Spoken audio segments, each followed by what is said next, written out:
ఢిల్లీ కాలుష్యం ఎప్పుడూ వార్తల్లో ఉండే అంశమే ఇది. మరీ ముఖ్యంగా శీతాకాలం వచ్చిందంటే చాలు ఆ నగరం గ్యాస్ ఛాంబర్లా మారిపోతుంది. ఎన్నో జాగ్రత్తలు తీసుకొని ఇంట్లో నుంచి బయటకు అడుగు పెట్టాలి. ఇంత అప్రమత్తంగా ఉన్న కాలుష్య ప్రభావం నుంచి తప్పించుకోవటం దాదాపు అసాధ్యం. అనారోగ్యాల బారిన పడుతున్న వారి సంఖ్య పెరగడమే ఇందుకు ప్రధాన నిదర్శనం. ఆరోగ్యం సంగతి ఎలా ఉంటే కాలుష్యం ముట్టడితో ఆర్థికంగానూ భారీ నష్టం మూటగట్టుకుంటోంది దేశ రాజధాని. కేవలం కాలుష్యం వల్లే జీడీపీలో కొంత వాటా కోల్పోవాల్సి వస్తోంది. మరి కాలుష్యంతో ఢిల్లీ ఆర్థిక రంగంపై ఎలాంటి ఎఫెక్ట్ పడుతుందో లెక్కలతో సహా తెలుసుకుందాం.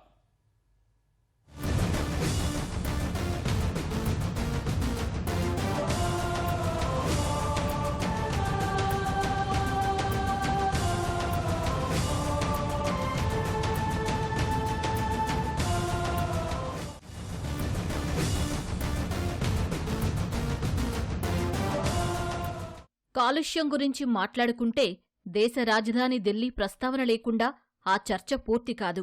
మిగతా చోట్ల పొల్యూషన్ ఉన్నప్పటికీ ఢిల్లీలో మాత్రం గాలి పీల్చుకోవాలంటే కూడా భయపడిపోయే స్థాయిలో ఉంటుంది. ఏటా శీతాకాలం రాగానే ఈ సమస్య ఇంకా పెరుగుతుంది. మాస్క్ పెట్టుకోకుండా బయటకొస్తే ఉక్కిరిబిక్కిరవుతారు అక్కడి ప్రజలు. కాలుష్యంతో పాటు పొగమంచు కూడా కమ్మేసి ముందు ఏముందో కూడా కనబడదు. ఇది ఏటా ఉండేదే కదా. ఇప్పుడు కొత్తగా చెప్పుకోవడానికి ఏముంది అనిపిస్తుందేమో. కాని ఈ కాలుష్యానికి సంబంధించి ఓ కొత్త కోణం గురించి ఇప్పుడు మాట్లాడుకోబోతున్నాం. అదే జీడీపీ. కాస్త వివరంగా చెప్పాలంటే ఢిల్లీ కాలుష్యం కారణంగా ఏటా ఏ మేర ఆర్థిక నష్టం వాటిల్లుతోంది, జీడీపీ ఎంత తగ్గుతోంది అనే వివరాలపై ఆరా తీసినప్పుడు ఆందోళనకరమైన విషయాలు వెలుగులోకొచ్చాయి. అవేంటో చూద్దాం. ఈ విషయం లోతుగా చర్చించడానికి ముందు కొన్ని లెక్కలు చెప్పుకుందాం. గ్రీన్ పీస్ అనాలిసిస్ ప్రకారం 2021లో ఓ రీసెర్చ్ జరిగింది. ఈ రిపోర్టు ప్రకారం ఢిల్లీలో ఏడాది కాలుష్యం కారణంగా 58,865 కోట్ల రూపాయల నష్టం వాటిల్లింది.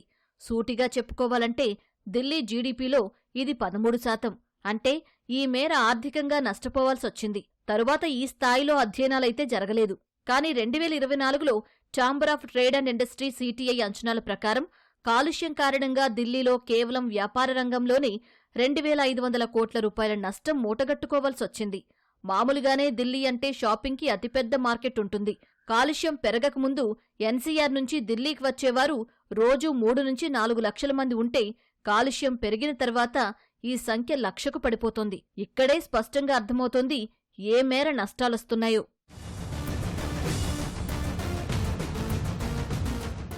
కోవిడ్ సమయంలోనూ వైరస్ కారణంగా వచ్చిన నష్టాలు ఒక ఎత్తైతే కాలుష్యం వల్ల వచ్చిన నష్టాలు మరో ఎత్తు. 2020లో centre for research on energy and clean air CREA report ప్రకారం ఢిల్లీలో కాలుష్యం కారణంగా జీడీపీలో 5.8% మేర కోత పడింది. అప్పటినుంచి ఈ నష్టం పెరుగుతూ వస్తూనే ఉంది. అనారోగ్యాల వల్ల హాస్పిటల్ అడ్మిషన్స్ పెరగడం, నెలలు నిండకముందే పిల్లలు పుట్టడం లాంటి సమస్యలు తలెత్తుతున్నాయి. పొల్యూషన్ పెరిగినప్పుడు ఆంక్షల్లో భాగంగా కొన్ని రకాల పరిశ్రమలను కొద్ది రోజుల పాటు మూసేస్తారు. ట్రాఫిక్ విషయంలోనూ సరీ బేసి విధానం అనుసరిస్తారు ఢిల్లీలో. అయినా సరే ప్రభావం మాత్రం తగ్గడం లేదు. ఆరోగ్యంగానే కాకుండా ఆర్థికంగానూ తీవ్రంగా దెబ్బతీస్తోంది. హార్ట్అటాక్తో పాటు శ్వాస సంబంధిత సమస్యలు పెరుగుతున్నాయి. ఎక్కువ రోజుల పాటు కలుషిత గాలి పీల్చడమే ఇందుకు కారణం.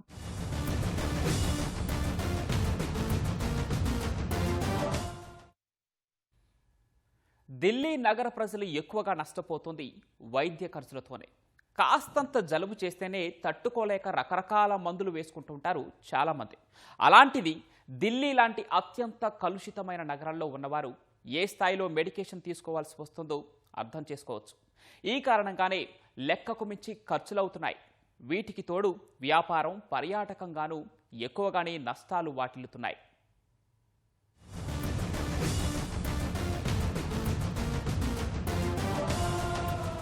ఈ ఆర్థిక నష్టాన్ని రకరకాల కోణాల్లో చూడాల్సి ఉంటుంది. అందులో ముందుగా చెప్పుకోవలసింది మెడికల్ బిల్స్ గురించే. ఏటా కాలుష్యం కారణంగా అనారోగ్యాలకు గురవుతున్నారు రాజధాని ప్రజలు. చికిత్స కోసం ఏటా 1,000 కోట్ల రూపాయలు ఖర్చు చేయాల్సి వస్తోంది.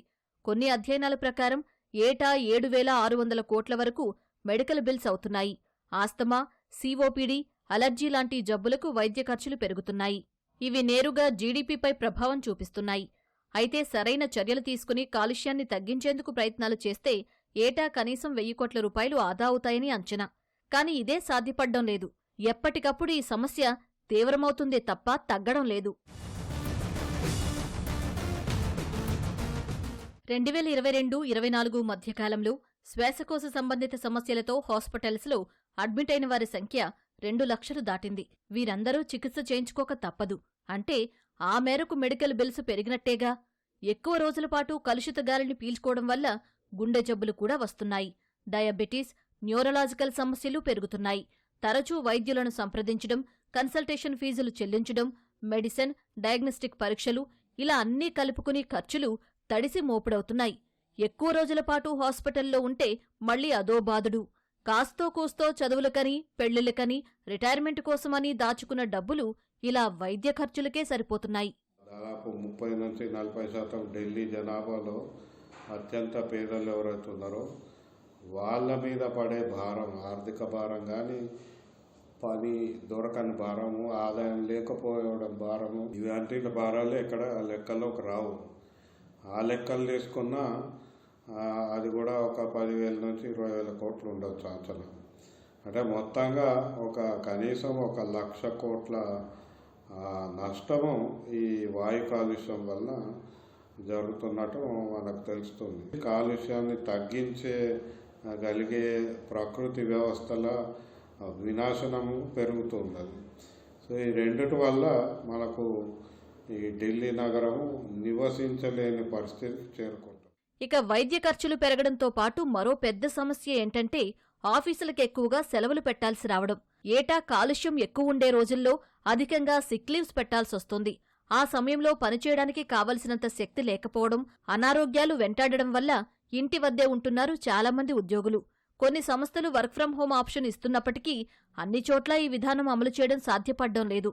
ఎప్పుడైతే సెలవులు ఎక్కువవుతాయో అప్పుడు ఆటోమేటిక్గా ప్రొడక్టివిటీపై ప్రభావం పడుతుంది. తరచూ ఉద్యోగులు సెలవు పెట్టడం వల్ల కెరీర్లో ఎదిగే అవకాశాలు కూడా కోల్పోవలసి వస్తోంది. ఇక జీతంలో కోతలు ఆర్థికంగా ఇబ్బంది పెడుతున్నాయి. తప్పనిసరిగా మాస్కులు వాడడం, ఇంట్లో ఎయిర్ ప్యూరిఫైయర్స్ పెట్టుకోవడం లాంటివి అదనపు ఖర్చులు.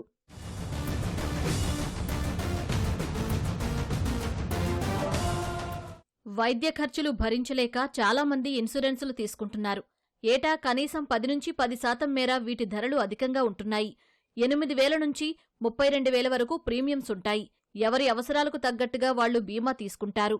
అయితే ఒక్కసారి హాస్పిటల్కి వెళ్ళొస్తేనే కనీసం 30,000 నుంచి 80,000 ఖర్చవుతున్నాయి. ఏటా దీపావళి తర్వాత హాస్పిటల్ అడ్మిషన్స్ పెరుగుతున్నాయి.